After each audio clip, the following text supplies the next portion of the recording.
Buenos días a todos y a todas, bienvenidos a un nuevo Directo hacia el Empleo, hoy 9 de octubre,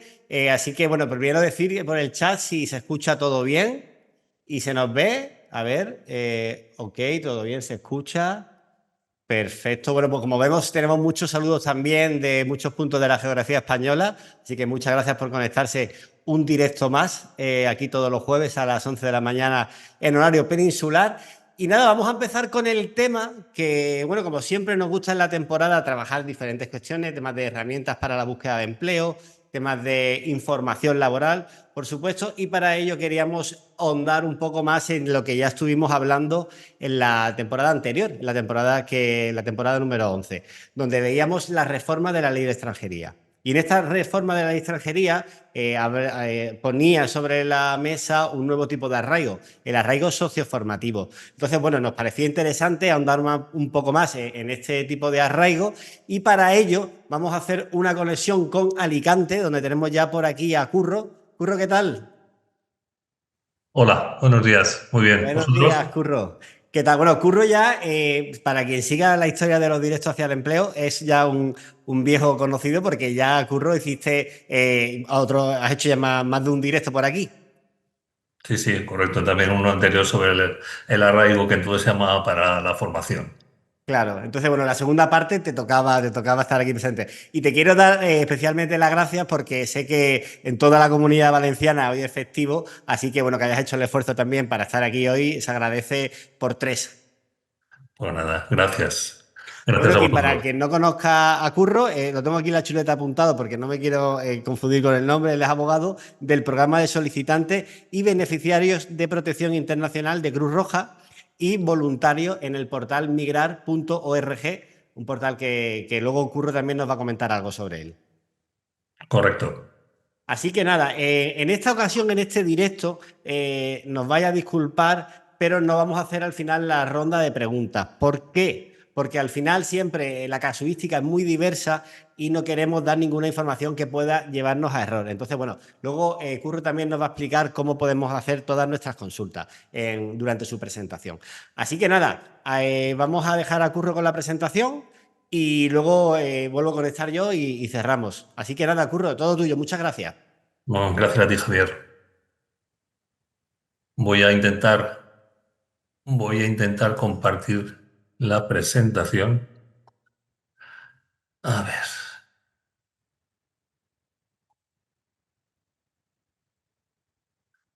Bueno, sí, creo que se está viendo. Bueno, como decía Javier, vamos a tratar la cuestión de lo que el nuevo reglamento de extranjería que entró en vigor el 20 de mayo, aunque se publicó en noviembre del 24, a finales del 24,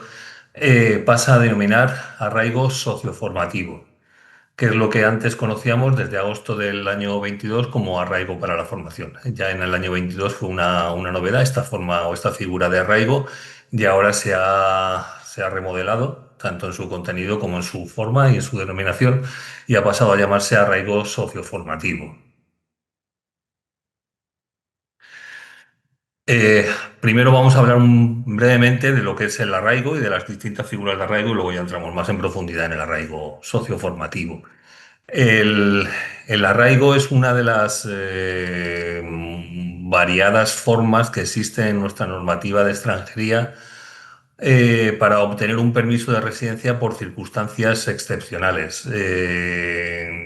¿Y qué significa esto? Pues básicamente, de una manera simplificada, obtener un permiso de residencia y o de trabajo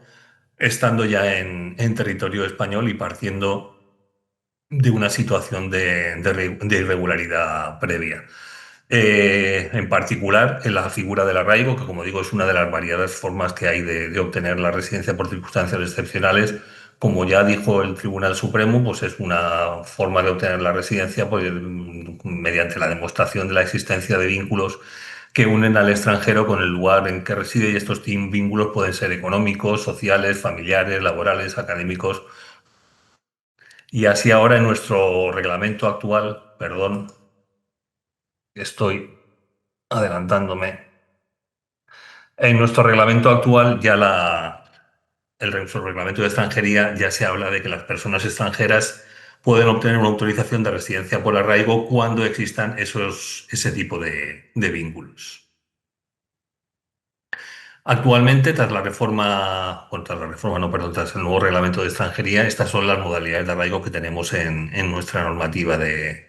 extranjería. El arraigo de segunda oportunidad. El arraigo de segunda oportunidad es una novedad, es una figura novedosa. El arraigo sociolaboral, que vendría a equivaler a lo que hasta ahora se ha conocido como arraigo social. El arraigo social con o sin vínculos familiares, que es una modalidad del antiguo arraigo social también, para los casos en que no exista una oferta laboral. El arraigo socioformativo, que es el que vamos a tratar en profundidad, y el arraigo familiar, que ya existía, aunque ahora se mantiene la denominación, pero el contenido, es decir, las personas extranjeras que pueden obtener la autorización de residencia a través del arraigo familiar no son la misma categoría de personas que venían incluyéndose hasta este momento. Existía otra forma de arraigo, que era el arraigo laboral, y este desaparece de nuestro reglamento basado principalmente en la demostración de haber permanecido en España en los 2 últimos años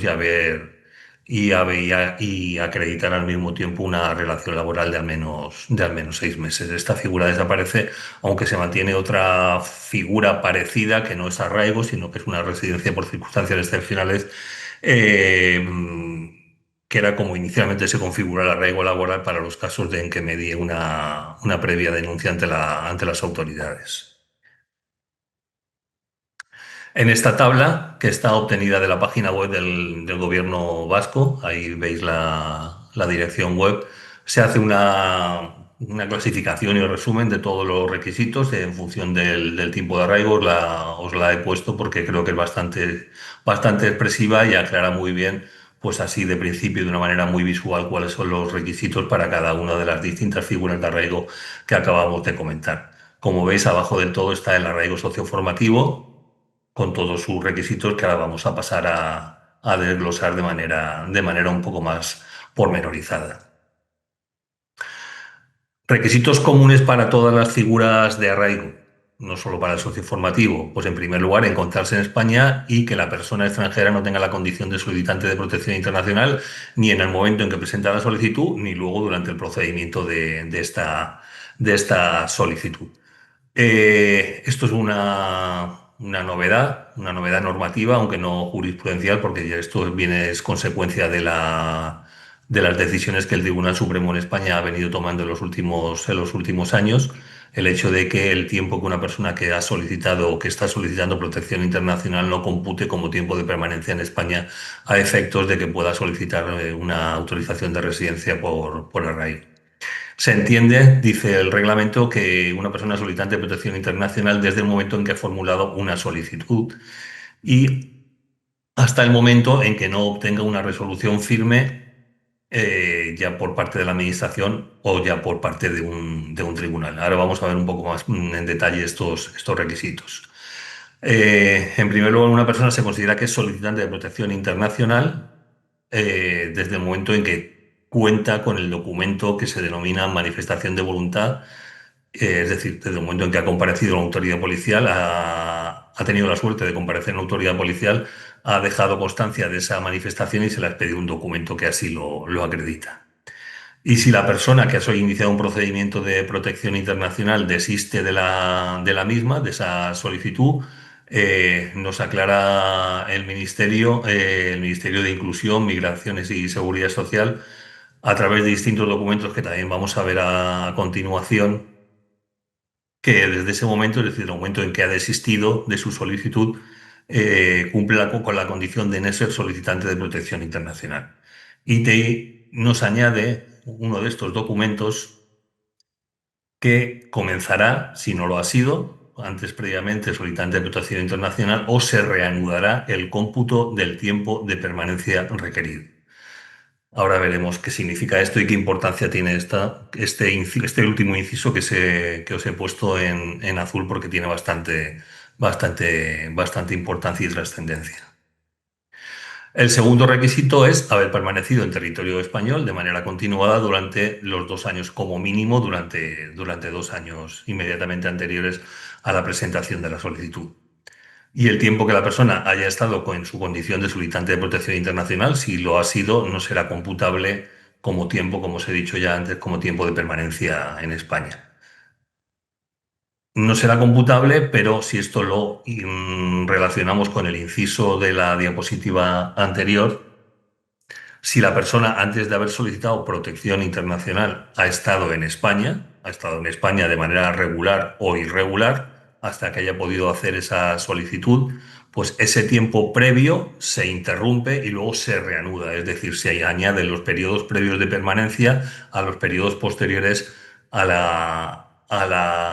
denegación o desistimiento de la solicitud de protección internacional. Esto tiene bastante trascendencia porque en un principio, tal y como estaba redactado el reglamento, no había avisos de que esto pudiera ser así, porque el tiempo tenía que ser continuado en su integridad. Y bueno, por lo menos la Administración, en uno de esos documentos administrativos que ha publicado, dando a conocer cuáles son sus criterios interpretando el reglamento, ha establecido esta posibilidad de que un tiempo anterior se sume a un tiempo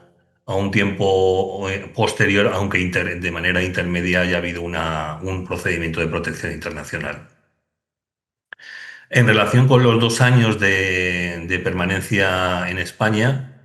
tal y como se venía estableciendo hasta ahora también, incluso antes de este documento que veis aquí, que es la instrucción de la Secretaría de Estado de Migraciones del 13 de mayo de este año, las ausencias de España no podrán superar los 90 días naturales en un periodo de 2 años. Es decir, que si durante los 2 años que nos requieren para poder pedir arraigo dejamos de acreditar 90 días, no pasa nada y se entiende que hay permanencia continuada de 2 años anteriores. Esto puede tener mucha trascendencia, por ejemplo, en el caso de la caducidad de los empadronamientos, porque, bueno, aquí hago un inciso para recordar que todas aquellas personas extranjeras no comunitarias y no residentes de larga duración que estén empadronadas, si permanecen empadronadas en un mismo municipio durante 2 años seguidos, tienen la obligación, si quieren seguir estando empadronadas, de renovar su inscripción padronal. Por tanto, puede ocurrir que alguna persona o bien no haya podido o se le haya olvidado, por la razón que sea, no haya renovado su inscripción padronal, le haya caducado, le hayan dado de baja y pierda la antigüedad en el padrón. Si desde el momento o si desde el tiempo o durante el tiempo que transcurre desde que se produce esa baja por caducidad hasta que la persona lo advierte y se vuelve a dar de alta de nuevo, no transcurren más de 90 días, pues entonces no pasaría nada y no perdería la antigüedad para solicitar cualquiera de las figuras de arraigo. Y por último, simplemente mencionar que en el caso del arraigo familiar, pues no se requiere ningún tipo de permanencia. En cualquier momento, desde la llegada de la persona, si cumple los requisitos, puede solicitar el arraigo familiar. Como os decía, después del reglamento se han publicado varios documentos, uno la instrucción a que acabamos de hacer mención y también un criterio de gestión que llama la Administración, que son pues como criterios de interpretación que dirige a las distintas oficinas de extranjería. En particular, y en la materia en que nos interesa, es el criterio de gestión número 4 de fecha 12 de septiembre. Nos aclara cuando una persona, según el criterio de la administración, que en este caso es bastante favorable, por lo que hay que acogerlo, nos dice cuando una persona que ha sido solicitante de protección internacional pierde esta condición y, por tanto, se considera que está en situación administrativa irregular y, en principio, esa persona sería apta para solicitar el arraigo. Si se ha dictado, según la letra A, si se ha dictado una resolución denegando su solicitud o inadmitiéndola o un archivo por el motivo que sea, y no la ha recurrido ni administrativa ni judicialmente, es decir, una vez pasado un mes, o 2 meses, dependiendo del tipo de recurso que se pudiera interponer. En segundo lugar, si se ha presentado un recurso, pues desde la fecha en que la persona, no, perdón, en que se haya dictado la resolución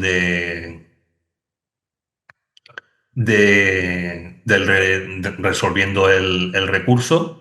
y también se considera irregular desde la fecha en que se registre ante la autoridad administrativa si el recurso es administrativo o judicial si el recurso es judicial ante un tribunal, el desistimiento de cualquiera de estos recursos. y también desde la fecha en que se registre ante el Ministerio del Interior, es decir, desde el momento en que se presente un escrito por vía electrónica dirigido al Ministerio del Interior, manifestando a la persona que desiste de su solicitud de protección internacional. Según veis en la letra A, este criterio es bastante favorable para la persona extranjera porque el cómputo o el inicio del cómputo del tiempo no es desde la notificación de la resolución, sino desde que la Administración ha dictado esa resolución, con lo cual se adelanta el momento en que la persona se considera en situación irregular a efectos de poder solicitar arraigo. Ya desde que se dicta una resolución normalmente en materia de protección internacional hasta que se le llega a la persona y le es notificada, pues normalmente suelen transcurrir unos 3 meses como mínimo, si no más. Y bueno, ya en particular, una vez vistos los requisitos propios de todas las formas, de casi todas las formas de arraigo, el arraigo familiar evidentemente sigue unos procedimientos y unos requisitos diferenciados. Vamos a entrar a hablar del arraigo socioformativo, que es el que nos ocupa. Y literalmente nos dice el reglamento que pueden acceder o para poder acceder al arraigo socioformativo es necesario o bien estar matriculado o estar cursando estos estudios que veis aquí, que son estudios de educación secundaria posobligatoria, formación completa conducente a la obtención de certificados profesionales de las ofertas del sistema de formación profesional de grado C en los niveles 1, 2 o 3. Y según la letra C, la oferta presencial correspondiente a las enseñanzas obligatorias dentro de la educación de personas adultas.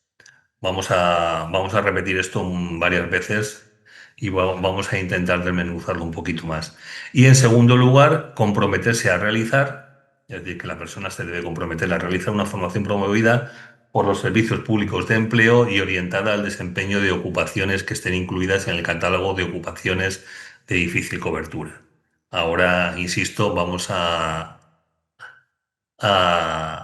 insistir, a reiterar todo esto. A efectos explicativos y para que sea más visualmente comprensible, pues os adjunto aquí una tabla. Es que está hecha por el Ministerio de Migraciones, viene en la instrucción que os he mencionado antes, en la 1225, que imparte instrucciones sobre la figura de los arraigos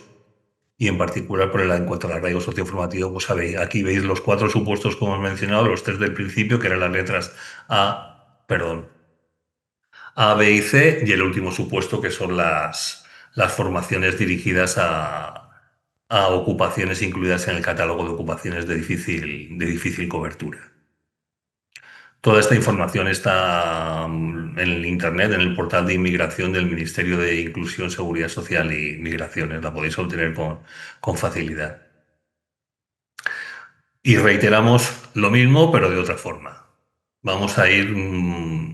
como digo, al detalle un poco más para cada uno de estos supuestos de formaciones que permiten a la persona extranjera, después de llevar o después de acreditar estar en España como mínimo 2 años, poder acceder a una autorización de residencia y parcialmente de trabajo en virtud del arraigo socioformativo. En primer lugar, estaba la figura que hacía remisión en el artículo 52.1b, que son los estudios de educación secundaria posobligatoria. Los estudios de educación secundaria posobligatoria, pues sencillo, no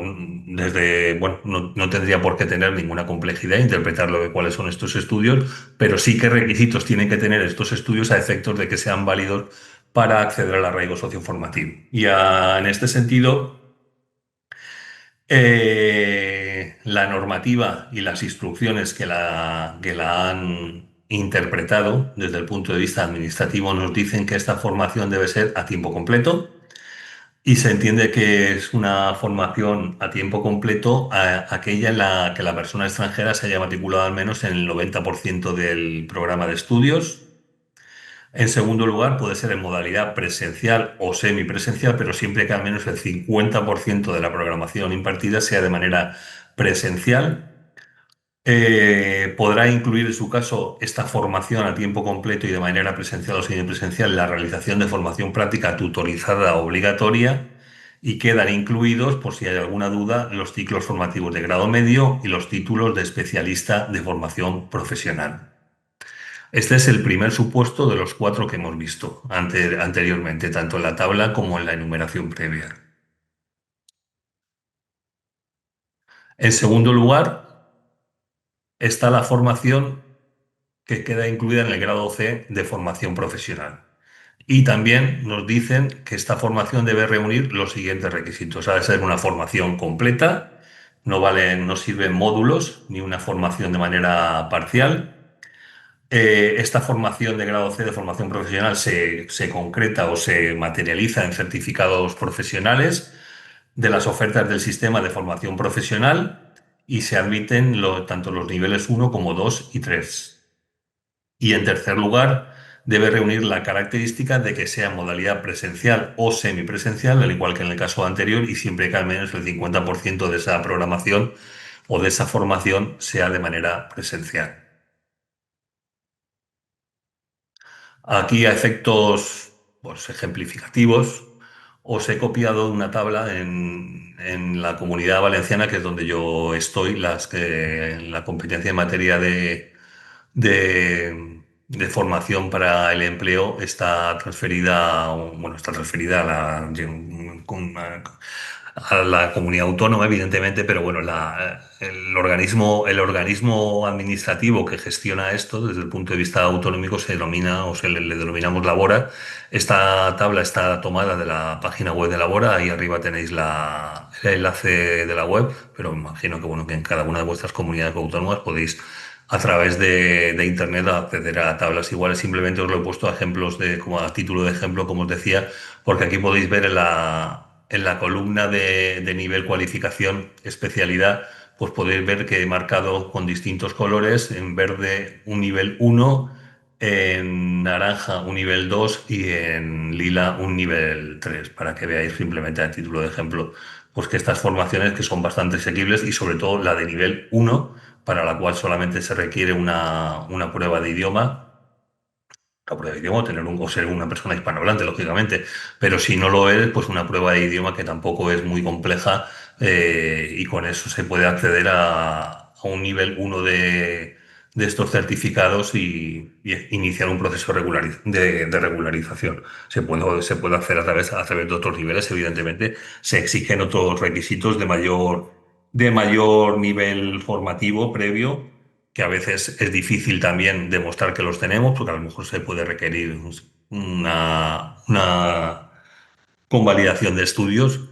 pero bueno, en principio la forma más sencilla sería, por ejemplo, acceder a una formación de nivel 1. En tercer lugar, estaba la oferta presencial correspondiente a las enseñanzas obligatorias dentro de la educación de personas adultas, que esto también existe en todo el territorio nacional, ahora lo veremos.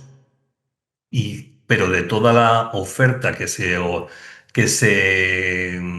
imparte en relación o dirigida a personas adultas, como veis, solamente es la que se refiere a enseñanzas obligatorias, que serían las enseñanzas iniciales, la educación secundaria obligatoria o los ciclos formativos de grado básico de formación profesional. A través de este enlace que nos lleva a la página web del Ministerio de Educación, Formación Profesional y Deportes, podemos acceder a un buscador en todo el territorio nacional, porque diferenciado por comunidades autónomas, y encontrar pues los requisitos, los puntos y toda la información relevante en relación con la formación de personas adultas en cada una de las comunidades autónomas donde estemos cada uno de nosotras o nosotros. Y también por lo que mencionábamos en el último punto, los ciclos formativos de grado básico de formación profesional, pues también os he añadido aquí un enlace a la web Todo Formación Profesional, donde podemos encontrar información sobre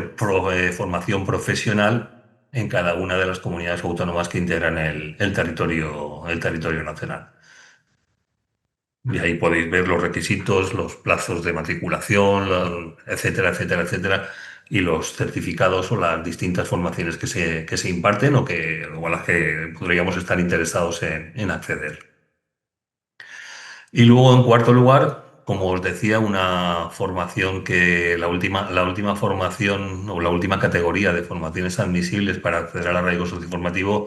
es la que promueve los servicios públicos de empleo dirigida a el desempeño de una ocupación considerada como de difícil cobertura. Ahora os explico qué significa todo esto. Esto que veis en pantalla es el anexo de la resolución del tercer trimestre de 2025 por la que se publica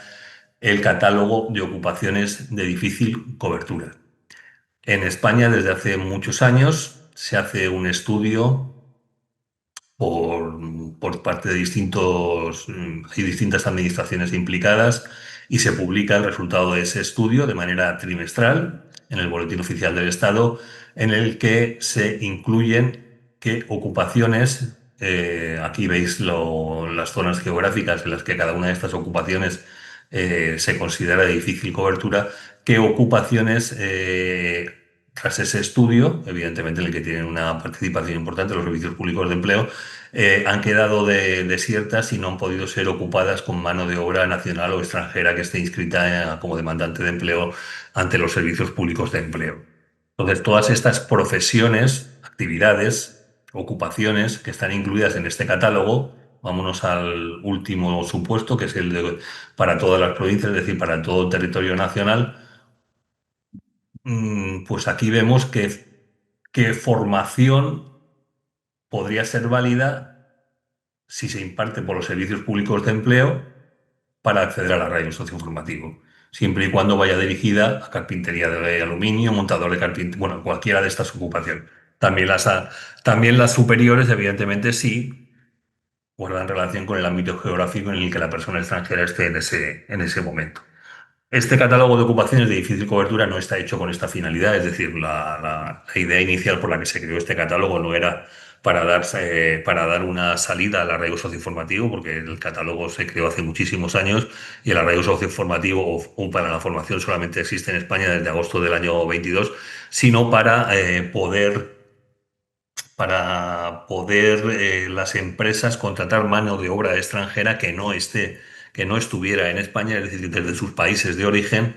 sin tener que acreditar la situación nacional de empleo. Es decir, ya se da por sabida cuál es la situación nacional de empleo, no hay nadie que pueda ocupar ese puesto de trabajo y si conociéramos nosotros empresarios o empresa a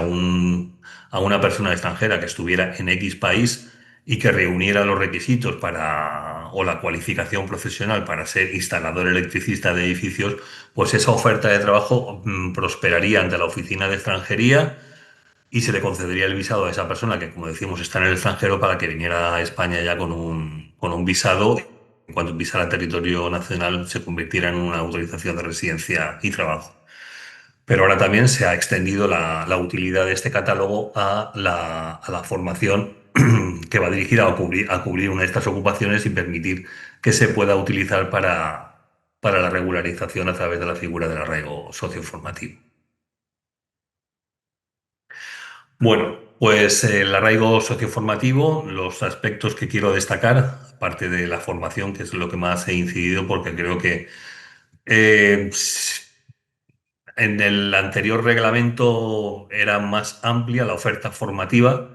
aunque los requisitos no quedaban claros y se trataron de aclarar mediante una serie de instrucciones administrativas. Ahora con el reglamento y con las instrucciones, las formaciones posibles o viables para acceder al arraigo se han restringido un poquito con relación al reglamento anterior, aunque los requisitos no de formación, sino de otro tipo para acceder a este arraigo y las consecuencias de obtener la autorización de residencia por arraigo formativo son mejores. En primer lugar, tened en cuenta, dice el reglamento, que si la matrícula tuviera un plazo oficial para su formalización, la de los estudios que vamos a cursar, la solicitud de arraigo debe hacerse en los 2 meses anteriores al inicio del plazo. En los supuestos A, B y C, que os he mencionado antes, es decir, en todos los supuestos de formaciones para el arraigo socioformativo, excluidas las dirigidas a ocupar una ocupación del catálogo, mediante justificación de la persona extranjera, se puede presentar una matrícula para una formación distinta de la que inicialmente se ha propuesto. En tercer lugar, una vez concedida la autorización de residencia, ahora os explicaré cuál es el proceso del procedimiento de arraigo. Una vez concedida la autorización de residencia, se ha de acreditar la matrícula en un plazo de 3 meses y si la persona extranjera a la que se le ha concedido la autorización de residencia no lo hace, es decir, deja transcurrir este periodo de 3 meses sin acreditar ese extremo, pues entonces la oficina de extranjería correspondiente dictará una resolución extinguiendo, dejando sin efecto ni valor legal alguno la autorización ya concedida. Y aparte, esta es una figura junto con el arraigo social, en la que se sigue pidiendo para presentar la solicitud un informe de integración social. Un informe de integración social, un informe de arraigo, un informe de muchas distintas maneras se le ha venido denominando, pero bueno, ahora la denominación exacta y concreta es informe de integración social. También debéis tener en cuenta que no es posible, en el caso de que se nos hubiera concedido una autorización de residencia por arraigo socioformativo, volver a tener o volver a solicitar si hemos perdido la autorización de residencia porque no la hemos podido renovar, porque se nos ha olvidado renovarla, por la razón que fuera. Es decir, si hemos perdido nuestra autorización de residencia, no es posible obtener una nueva autorización de residencia en virtud del arraigo socioformativo si no han pasado un tiempo de 3 años entre el anterior y el que queremos pedir ahora.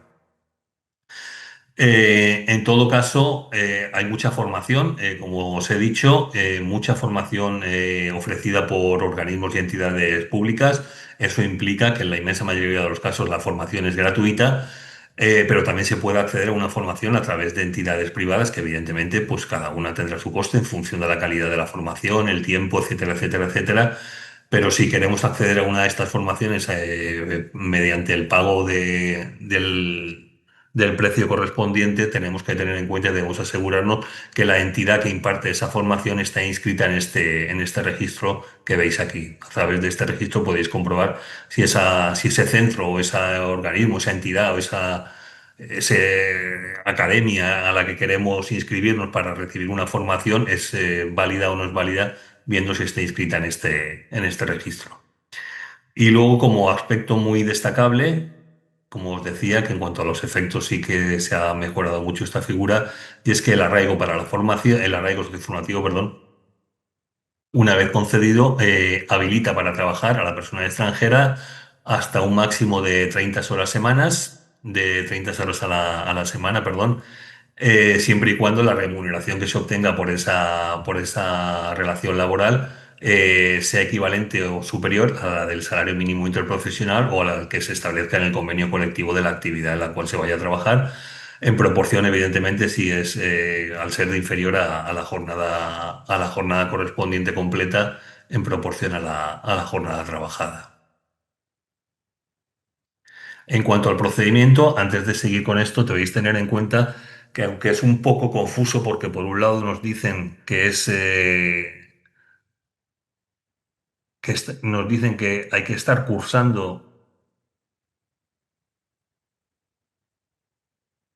estar matriculado o cursando, nos dicen por un lado, lo cierto es que no en todo caso hay que estar matriculado o cursando.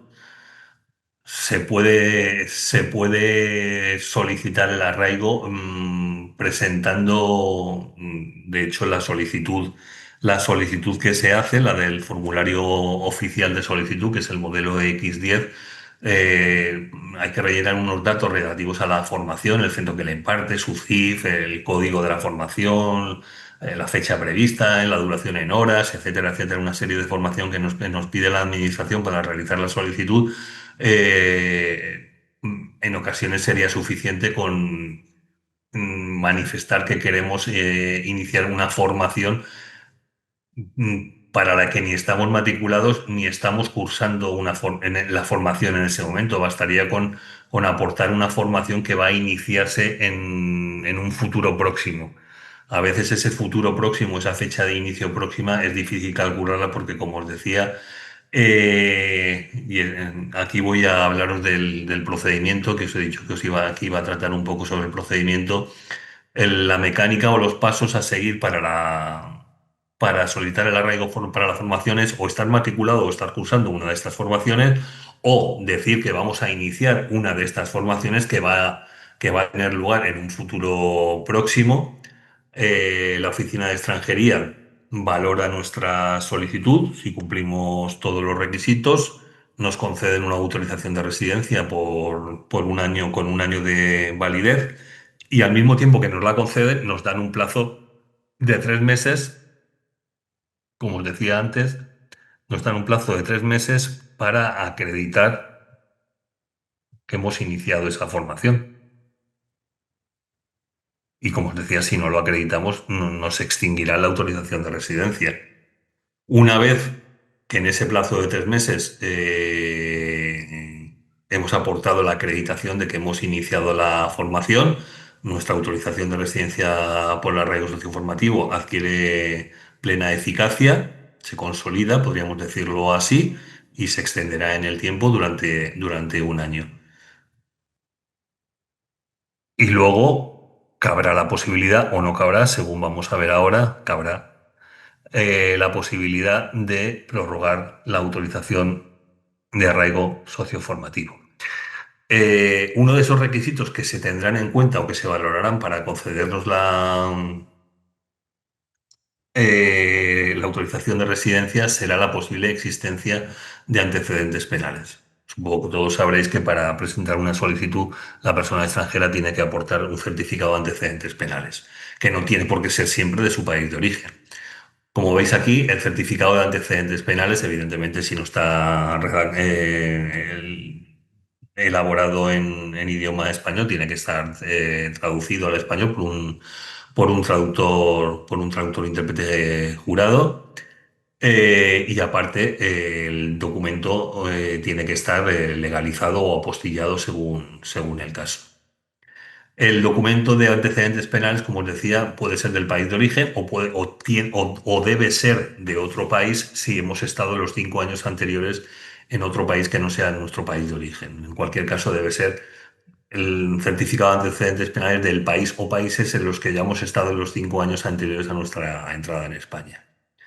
En ese documento no deberán constar que hemos sido condenados por delitos existentes en el ordenamiento jurídico español. Evidentemente, si hay una condena por un delito que en España no existe como tal, por ejemplo, la figura del adulterio, que en algunos países sigue siendo un delito, en España, pues desde hace muchísimos años, creo que del 78, el adulterio ya no es delito, pues si hubiera una condena por adulterio no sería un antecedente penal a efectos de la normativa española, con lo cual no sería ningún obstáculo. No será preciso aportar este certificado de antecedentes penales si demostramos que llevamos estando en España durante los 5 años inmediatamente anteriores a la solicitud o si en los 5 años inmediatamente anteriores hemos hecho otra solicitud de arraigo eh, y hemos aportado ya un certificado de antecedentes penales. Este certificado de antecedentes penales que podemos haber presentado hace 4 años seguirá siendo válido, aunque evidentemente estará caducadísimo, pero seguirá siendo válido siempre y cuando no haya constancia de que durante esos 4 años hemos abandonado el territorio español, lo cual podría ser. Y luego también se tendrá en cuenta, porque a la hora de tramitar este tipo de autorizaciones, la Oficina de Extranjería recabará del Ministerio de Justicia si hay antecedentes penales en España también, y recabará de la policía un informe policial para que la policía, en base a los antecedentes policiales y a la información de que disponga sobre la persona extranjera, si no dispone de ninguna, estupendísimo y mucho mejor, pero si dispone de alguna, para que valore y vea si esa información que tiene de esa persona puede suponer una amenaza para el orden público, la seguridad interior, la salud pública o las relaciones internacionales de España con otros países miembros de la Unión Europea. Es decir, que se tienen en cuenta tanto los antecedentes penales como los informes policiales. Pero bueno, los informes policiales deben ser por circunstancias de mucha gravedad y debe estar suficientemente motivado el riesgo o el carácter desfavorable del informe por parte de la policía para que luego pueda tener una virtualidad a la hora de denegar una solicitud de arraigo para la formación o cualquier otro tipo de arraigo. Esta información que veis aquí es común para todos los tipos de arraigo, no solamente del arraigo para la formación. Y luego, ¿qué pasa cuando acaba la autorización o el periodo de validez de la autorización de residencia por arraigo socioformativo? Pues que se puede prorrogar. Se puede prorrogar, nos dice la administración, es el criterio de la administración. Ya veremos lo que dicen los tribunales. Ay, perdón. Se puede prorrogar una sola vez, se puede prorrogar por un año y para efectuar esta prórroga, el criterio de la Administración, desde mi punto de vista bastante favorable, es que se puede prorrogar o bien para realizar un segundo curso, en los casos de ciclos formativos de grado básico o médico, lógicamente, esto es un requisito, es un supuesto de prórroga que es lógico y acorde con la finalidad del arraigo socioformativo, o también se puede prorrogar en el caso de estudios finalizados si aportamos el título o certificado que justifica que hemos finalizado de manera exitosa esos estudios y que además hemos estado desde entonces en situación de búsqueda activa de empleo mediante nuestra inscripción en los servicios públicos de empleo, es decir, en el SEPE o en la Comunidad Autónoma Valenciana en Labora. Esto es bastante favorable porque es una manera bastante fácil, con un mínimo esfuerzo administrativo, de poder prorrogar al menos después del primer año una autorización de residencia por el arraigo socioformativo. Si la persona es titular de un arraigo para la formación, no de un arraigo socioformativo, de arraigo para la formación, por un ciclo formativo de grado superior, y este ciclo formativo no está incluido entre las formaciones del nuevo reglamento del arraigo socioformativo, también se puede prorrogar a efectos de finalizar esa formación. Y si una vez finalizado el año del arraigo socioformativo no podemos prorrogar ni modificar, ahora hablaremos de la modificación, por concurrir circunstancias que impidan el acceso al empleo por razones debidamente justificadas, como por ejemplo enfermedad, discapacidad o haber alcanzado la persona la edad legal de jubilación, también podrá prorrogar su autorización, simplemente justificando y acreditando evidentemente estas circunstancias. Y en este caso no es necesario acreditar ni la búsqueda activa de empleo ni la inscripción en los servicios públicos de empleo. Esto es lo que nos dice la Administración en uno de esos criterios que os he mencionado anteriormente. Y luego, o bien cuando finalice, o bien cuando ya no quepa la prórroga, pues también cabe la posibilidad, pues como ha venido siendo hasta ahora, como en todas las autorizaciones de residencia por circunstancias excepcionales, de modificar a una autorización de residencia y trabajo, podríamos denominarla normal. Una autorización que ya no se la considera por circunstancias excepcionales, sino que entra dentro del régimen general de extranjería ordinario general, podríamos llamar, que es una autorización de residencia. Básicamente, pues cumpliendo los requisitos de tener o haber cotizado tiempo suficiente o disponer de una oferta de empleo para seguir trabajando. En cualquier caso, bueno, esta es la información que así, bueno, de manera un poco comprimida y que, bueno, que de todas maneras también tener en cuenta que estamos en un momento bastante temprano porque el reglamento empezó a aplicarse en el 20 de mayo y también la práctica administrativa todavía no la conocemos y no conocemos ni cuáles van a ser las decisiones de los juzgados ni de los tribunales y todavía nos quedan muchas dudas que aclarar, pero bueno, de momento con esta información, pues creo que queda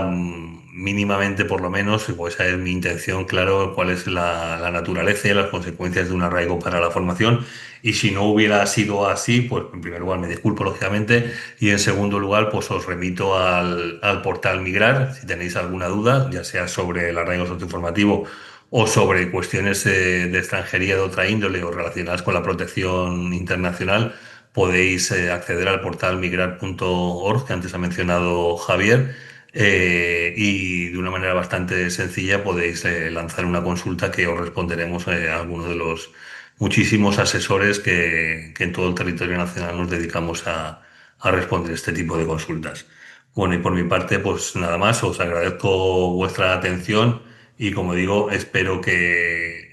haya quedado suficientemente claro el arraigo socioformativo. Gracias, buenos días. Pues muchísimas gracias, Curro, yo he puesto por el chat, he aprovechado para poner en el chat el enlace de migrar.org para que la gente también lo tenga a mano. y lo pueda clicar directamente y también lo vamos a enviar al correo electrónico.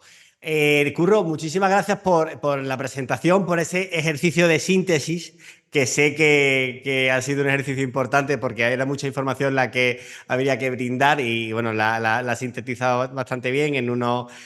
30 y 25 minutos, que fue un poco lo que acordamos, así que muchas gracias.